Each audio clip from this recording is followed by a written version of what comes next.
নমস্কার বন্ধুরা, medicine in চ্যানেলে জানাই আপনাদেরকে স্বাগতম।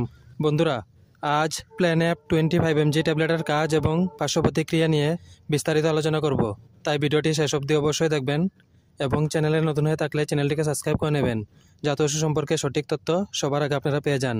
প্ল্যানঅ্যাপ 25mg ট্যাবলেট এটি তৈরি করেছে লুপিন লিমিটেড। এটি যে উপাদান দিয়ে তৈরি করা হয়েছে তা হলো এপ্লিরিনন 25 মিলিগ্রাম। এটি একটি স্ট্রিপে 15টি ট্যাবলেট থাকে। প্ল্যানঅ্যাপ 25mg ট্যাবলেট হলো একটি ঔষধ যা মূত্রবর্ধক নামে পরিচিত। এটি প্রধানত হার্ট ফেলিয়ার এবং উচ্চ রক্তচাপের চিকিৎসায় ব্যবহৃত হয়। এছাড়া এটি অন্যান্য কিছু অবস্থার কারণে ফুলা কমাতেও ব্যবহৃত হয়। এই ওষুধ সেবন করার নিয়ম হচ্ছে প্রতিদিন রাত্রে একটি ট্যাবলেট খাওয়ার পর খেতে হবে। এই ওষুধ গর্ভবতী মহিলা এবং স্তন্যপান করান মহিলারা সেবন করার আগে অবশ্যই চিকিৎসকের পরামর্শ নেবেন। এই ওষুধ সেবনে সাধারণ কিছু পার্শ্ব প্রতিক্রিয়া দেখাইতে পারে, তা হলো বমির ভাব, মাথা ঘোরা, মাথা ব্যথা, ডায়রিয়া, রক্তে পটাশিয়ামের মাত্রা কমে যাওয়া এবং ক্লান্তি। যদি এরকম সমস্যা দেখা দেয় তাহলে ওষুধ সেবন বন্ধ করে অবশ্যই চিকিৎসকের পরামর্শ নেবেন। বন্ধুরা, ভিডিও ভালো লেগে থাকলে লাইক, কমেন্ট, শেয়ার অবশ্যই করবেন। ধন্যবাদ।